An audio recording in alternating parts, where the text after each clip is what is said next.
Right, Darshan ಪ್ರಕರಣಕ್ಕೆ ಸಂಬಂಧಪಟ್ಟಂತೆ breaking update ಬರ್ತಾ ಇದೆ.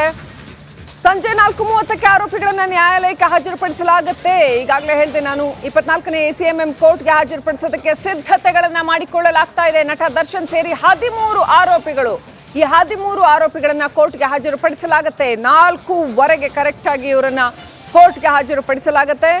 24ನೇ ACMM ಕೋರ್ಟ್ನಲ್ಲಿ ವಿಚಾರಣೆ ನಡೆಯಲಿದೆ. ನೋಡಿ, ಮೊದಲು 4 ಜನ ಬಂದು ಸರೆಂಡರ್ ಆದ್ರು, ಆಮೇಲೆ 7 ಜನನ್ನ ವಿಚಾರಣೆ ಮಾಡಲಾಯಿತು. ಅವರು ಇನ್ನಷ್ಟು ಜನರ ಹೆಸರು ಹೇಳಿದ್ರು. ಆಗ ನಟ ದರ್ಶನ್ ಮತ್ತು ಪವಿತ್ರ ಗೌಡ ಹೆಸರು ಕೂಡ ಬಹಿರಂಗವಾಯಿತು.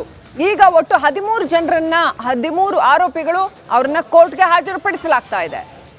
ಸಂಜೆ 4:30ಕ್ಕೆ ಆರೋಪಿಗಳನ್ನ ನ್ಯಾಯಾಲಯಕ್ಕೆ ಹಾಜರುಪಡಿಸ್ತಾರೆ. ಯಾಕಂತಂದ್ರೆ ಇವ್ರಿಗೆ ವಿಚಾರಣೆ ನಡೆಸೋದಕ್ಕೆ ಅವ್ರನ್ನ ಕಸ್ಟಡಿಗೆ ತಗೊಳ್ಬೇಕಾಗತ್ತೆ. ಹಾಗಾಗಿ ಜಡ್ಜ್ ಮುಂದೆ ಹಾಜರುಪಡಿಸಿ ಇವ್ರನ್ನ ಕಸ್ಟಡಿಗೆ ಕೊಡಿ ಅಂತ ಕೇಳ್ತಾರೆ. ಅಷ್ಟರಲ್ಲಾಗಲೇ ಈಗ ದರ್ಶನ್ ಅವರ ವಕೀಲರ ತಂಡ ಭೇಟಿ ಕೊಟ್ಟಿದೆ. ಅವರು ಕೂಡ ಬೇಲ್ಗೆ ರೆಡಿ ಮಾಡ್ಕೊಂಡಿರ್ತಾರೆ. ಇದಕ್ಕೆ ಅಬ್ಜೆಕ್ಷನ್ ಬೇರೆ ಫೈಲ್ ಮಾಡ್ತಾರೆ, ವಶಕ್ಕೆ ಕೊಡಬೇಡಿ ಅಂತ. ಸೊ ಏನಾಗತ್ತೆ, ನ್ಯಾಯಾಧೀಶರು ಏನು ಮಾಡ್ತಾರೆ ಕಾದು ನೋಡಬೇಕು. ಒಟ್ಟಾರೆ 4:15ಕ್ಕೆ ಈ ಆರೋಪಿಗಳನ್ನೆಲ್ಲ ಹಾಜರುಪಡಿಸಲಾಗುತ್ತೆ ನ್ಯಾಯಾಲಯಕ್ಕೆ. ಈಗಾಗಲೇ ಮೆಡಿಕಲ್ ಎಕ್ಸಾಮಿನೇಷನ್ ಎಲ್ರಿಗೂ ಆಗಿದೆ. ಮೆಡಿಕಲ್ ಎಕ್ಸಾಮಿನೇಷನ್ ಮಾಡಿಸಿ ಈಗ ಕೋರ್ಟಲ್ಲಿ ಹಾಜರುಪಡಿಸ್ತಾರೆ.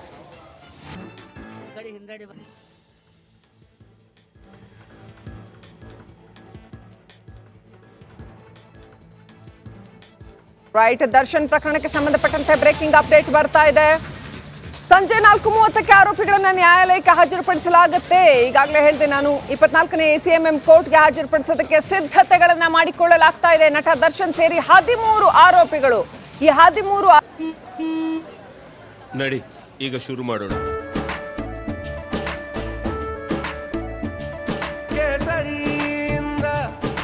ಮನೋಲ್ಲಾಸ ಮನಸ್ಸು ಮತ್ತೇರಿ ಕುಣಿದಾಡಿದೆ ನೋಡು, ಮನಸ್ಸು ಮತ್ತೇರಿ ಕುಣಿದಾಡಿದೆ ನೋಡು.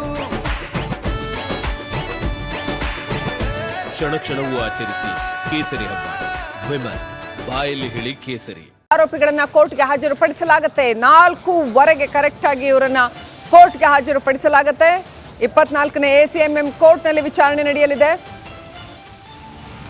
ನೋಡಿ, ಮೊದಲು 4 ಜನ ಬಂದು ಸರೆಂಡರ್ ಆದ್ರು, ಆಮೇಲೆ 7 ಜನನ್ನ ವಿಚಾರಣೆ ಮಾಡಲಾಯಿತು.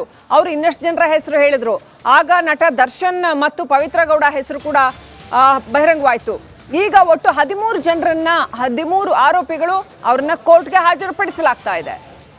ಸಂಜೆ 4:30ಕ್ಕೆ ಆರೋಪಿಗಳನ್ನ ನ್ಯಾಯಾಲಯಕ್ಕೆ ಹಾಜರುಪಡಿಸ್ತಾರೆ. ಯಾಕಂತಂದ್ರೆ ಇವ್ರಿಗೆ ವಿಚಾರಣೆ ನಡೆಸೋದಕ್ಕೆ ಅವ್ರನ್ನ ಕಸ್ಟಡಿಗೆ ತಗೊಳ್ಬೇಕಾಗತ್ತೆ. ಹಾಗಾಗಿ ಜಡ್ಜ್ ಮುಂದೆ ಹಾಜರುಪಡಿಸಿ ಇವ್ರನ್ನ ಕಸ್ಟಡಿಗೆ ಕೊಡಿ ಅಂತ ಕೇಳ್ತಾರೆ.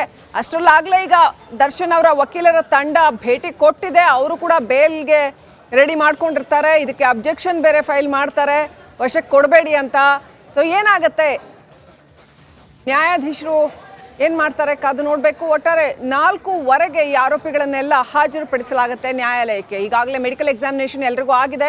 ಮೆಡಿಕಲ್ ಎಕ್ಸಾಮಿನೇಷನ್ ಮಾಡಿಸಿ ಈಗ ಕೋರ್ಟಲ್ಲಿ ಹಾಜರುಪಡಿಸ್ತಾರೆ.